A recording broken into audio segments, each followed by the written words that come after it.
welcome to my YouTube channel. ඉතින් මං හිතනවා ඔයාලා හැමෝම හොඳින් ඇති කියලා. මට හිතුණා අද දවසෙන් ටිකක් ඔයාලත් එක්ක බෙදා ගන්න. උදේ ඉඳන්ම අද නම් වහිනවා.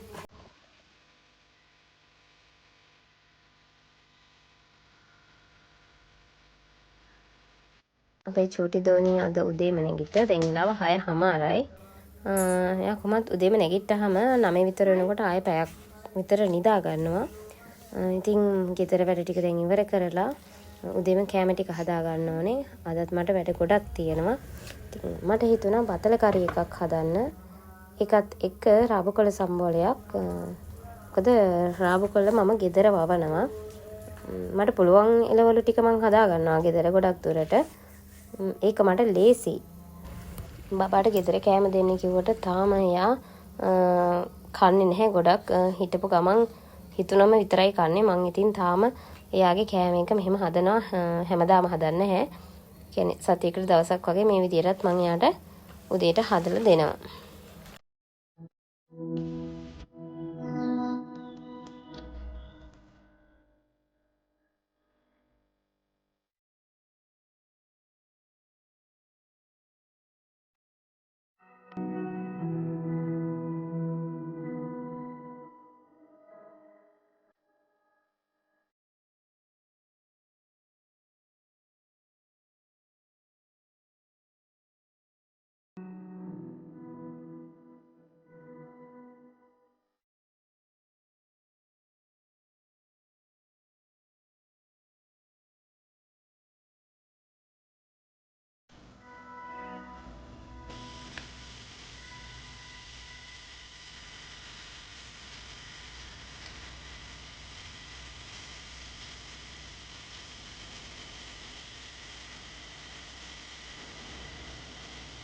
මම කෑම හදන ගමන්ම කිචන් එක අස් කරගන්නවා. මොකද එහෙම වුණාම ලේසි අනිත් වැඩ ටික කරගන්න.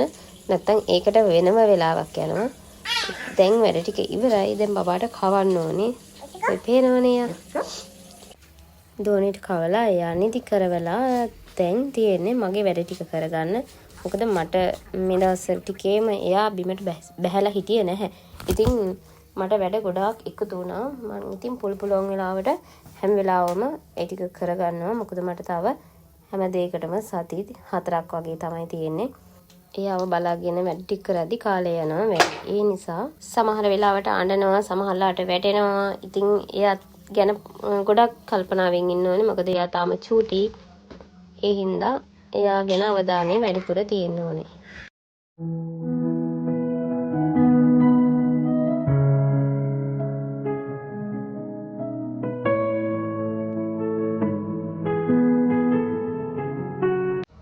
සමහරලාට අද වීඩියෝ එක ඒකාකාරයි. මොකද එකම දෙයක් වගේ තියෙන නිසා. ඒත් ඉතින් කමන්නේ.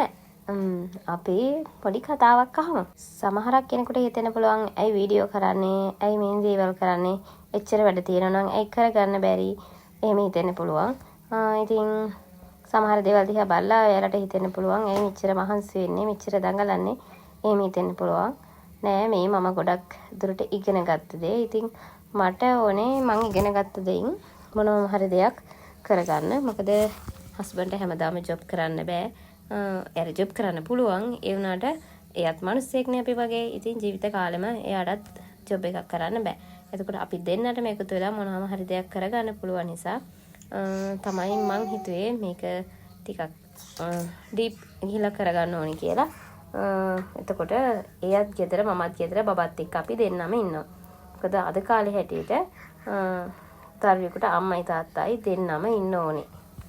සමහර තැන්වල සල්ලි පස්සෙම එහෙම ගියපුවාම ජොබ් එක පස්සෙම ගියපුවාම දරුවෝ ගොඩාක් තැන්වල අසරණ වෙනවා. ඉතින් එහෙම නොවෙන්න අපි වග බලා ගන්න ඕනේ. අනිත් එක මම හැමදාම කැමති මට නොලැබෙච්ච හැමදේම මගේ දුවට දෙන්න. මට ඒකට මගේ හස්බන්ඩ් උපරිම උදව් කරනවා. මොකද ඕනි හැමදේම එයා එයාගේ දුවට දෙනවා. ඉතින් මං ගොඩක් වෙලාවට හිතනවා මගේ දුව ගොඩාක් වාසනාවන්තයි කියලා. මොකද මගේ කාලේ එහෙම අපිට ආස දේවල් දෙන්න එහෙම ඒගොල්ලන්ට ලොකුවත් කමක් තිබුණේ නැහැ. කොහොම හරි අපිව ලොකු මහත් කරා. ඉතින් මොනවා නොදුන්නත් දෙන්න බැරි වුණත් ඒකම ලොකු දෙයක්නේ. ඉතින් ජීවිතේ කාලෙම මං එයාලට ස්තුතිවන්ත වෙනවා. ඒ වගේම මං ගොඩාක් සතුටු වෙනවා මගේ දුවට ඉන්නේ හොඳම අප්පච්චි නිසා. ඕනම තැනක දෙමෝපියෝ හරියට ඉන්නවා නම් ඒ දරුවා කවදාවත් අසරණ වෙන්නේ නැහැ. ඉතින් මම හිතනවා අම්මා හෝ තාත්තා හෝ මේ සමාජයේ හැසිරෙනකොට සමාජයේ ජීවත් වෙනකොට හරි හොඳට ජීවත් වෙන්න ඕනේ. මොකද දරුවෝ පුංචි කාලේ ඉන්නවා වගේ නෙමෙයි ටික ටික ලොකු වෙනවා. එතකොට එයාලට කියන්න පුළුවන්කම තියෙන්න ඕනේ මට ඉන්නේ මේ ලෝකේ ඉන්න හොඳම අම්මා, මට ඉන්නේ මේ ලෝකේ ඉන්න හොඳම තාත්තා කියලා. අපි ජීවත් වෙන්නේ පුංචි කාලයයිනේ. ඒ පුංචි කාලේ අපි හරි ලස්සනට වැදගත් විදිහට ජීවත් වෙන්න ඕනේ. එහෙම වුණාම අපේ හිතට සතුටුයි. ඇත්තටම අද සමාජයේ ගත්තම ගොඩාක් අනියම් සම්බන්ධතා එහෙම තියෙනවනේ. ඉතින් ඒ වගේ දවසකට පවුල් කීයක් නම් විනාශ වෙනවද? ඒ පවුල්වල දරුවෝ කොයි තරම්නම් අසරණ වෙනවද කියලා මිනිස්සෙක් එක්ක කතා කරන්න බෑ, පාරක බැහැලා යන්න බෑ. එතකොට කාටවත් මුහුණ දෙන්න බෑ. ඉතින් එතකොට ජීවිතේ පටන් ගන්නකොටම ඒ දරුවන්ගේ ජීවිත විනාශ වෙලා. ඉතින් මම කියන්නේ හරියට හරි අම්මා කෙනෙක් වෙන්න බැයි නම් වගකීම් ගන්න පුළුවන් තාත්තා කෙනෙක් වෙන්න බැරි නම් තව කෙනෙක්ව මේ ලෝකෙට ගේන්න එපා. තව කෙනෙක්ව මිනිස්සු ගොඩක් ඉදිරියේ අසරණ කරන්න එපා. කාත් කවුරුත් නැහැ කියලා තමන්ගේ හිතට දැනෙන එක දරා ගන්න අමාරුයි. එතකොට වෙන්නේ ඒ ජීවිතේ නැති වෙන එක. පුළුවන් තරම් බලන්න ඔයා හොඳ අම්මා කෙනෙක් වෙන්න, හොඳ තාත්තා කෙනෙක් වෙන්න. එතකොට දරුවන්ට අභිමානයක් වෙන්න. මම එහෙම කියන්න හේතුව මගේ ඇස් දෙකට සමහර පේන දේවල් එක්ක මම දකින දේවල් එක්ක මට හිතෙනවා ඇයි මේගොල්ලන්ට මෙහෙම ඉන්න බැරි? ඇයි සතුටින් ඉන්න බැරි? මේ හස්බන්ඩ් මෙච්චර හොඳයි, මේ වයිෆ් මෙච්චර හොඳයි. ඇයි මෙහෙම පවුල් කඩා කප්පල් කරගන්නේ? එහෙම හිතෙන තැන් තියෙනවා. ඒත් අර මිනිසුන්ගේ ආසාවල් කියලා එකක් තියෙනවනේ. ඉතින් ගොඩාක් මිනිස්සු ගොඩාක් දුරට ආසාවල් පස්සේ දුවනවා. ඉතින් එයාලා දන්නේ නැහැ එයාලගේ පුංචි ආසාවල් නිසා ජීවිත කීයක් නම් විනාශ වෙනවද. ඉතින් තමන් ආදරය කරලා මැරි කරන්න ඇති. එතකොට හස්බන්ඩ්ගේ වැරදි ඇති, සමහරට වයිෆ්ගේ වැරදි ඇති. කතා බහ කරලා ඒව විසඳ ගන්න. ඒකේ ලොකු අයගේ ප්‍රශ්න නිසා කොයිම වෙලාවකවත් දරුවන්ට අසරණ වෙන්න දෙන්න එපා. පුංචි දරුවෝ කියන්නේ හරි පව්. සමහරලාට මමත් මගේ දුවට කොච්චර චූටි වුණත් සැර කරන වෙලාවල් තියෙනවා. ඒ වෙලාවට මම සැර කරලා ඔක්කොම කරාට පස්සේ එයා ඒ වෙලාව අඬපුවාම මට ටික වෙලාවකින් ඇත්තටම ගොඩාක් දුකයි. මොකද ඒක අම්ම කෙනෙක් වුණාම හරියට දැනෙනවා. ඉතින් සමහර දෙමව්පියෝ හිතක් පපුවත් නැහැ වගේ තමන් ගැන විතරක් හිතනවා.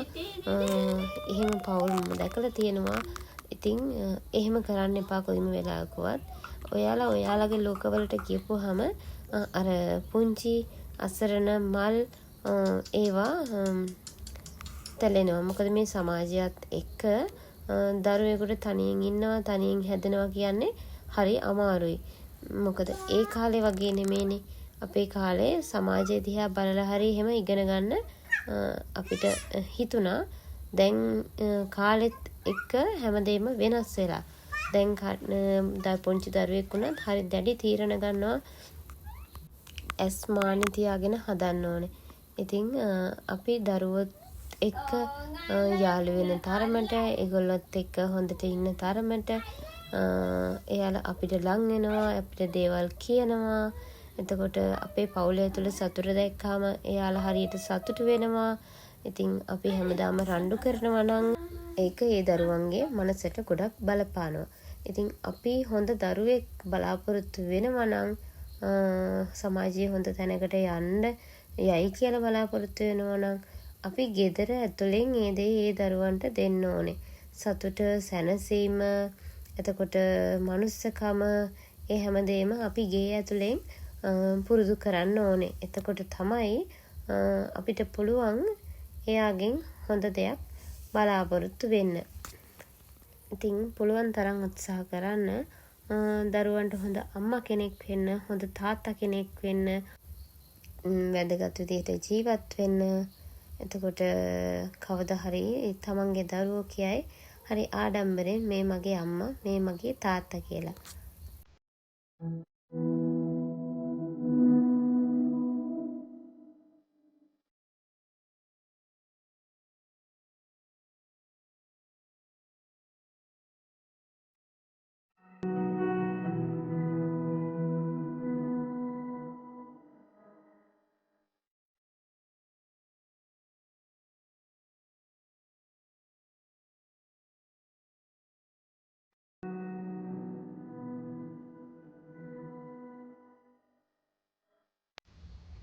අන්න ඉතින් පේනවනේ මගේ දඟමල්ල මට උදව් කරන්න ඇවිල්ලා.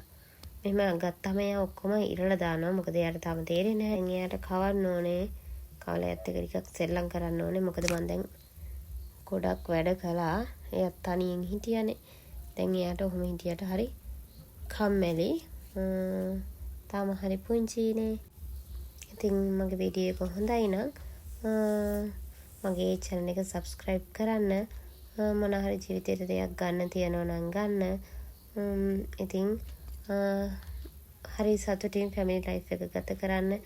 මොකද අපි ඉන්න කාලේ අපේ පවුල ඇතුලේ අපි හරි සතුටින් සැනසීමෙන් ඉන්න ඕනේ. මොකද පිට දේවල් අපේ පවුල ඇතුලට ගත්තාම අපිට ජීවත් වෙන්න හරි අමාරුයි. ඒ නිසා පුළුවන් හැමදේම තමන්ගේ සතුට හැමදේම තමන්ගේ ෆැමිලි එක ඇතුළෙම හොයාගන්න බලන්න. කිසිම වෙලාවක පිටින් තමන් සතුට හොයන්න යන්න එපා.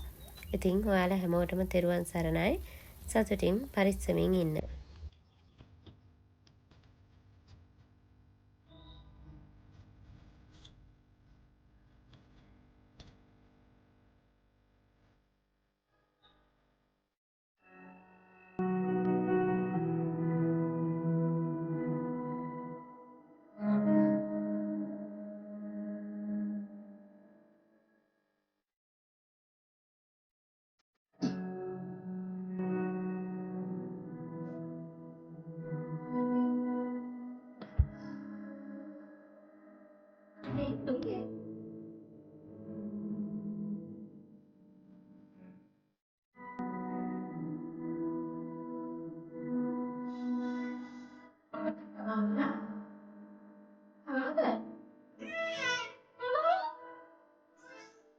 Mati tolong.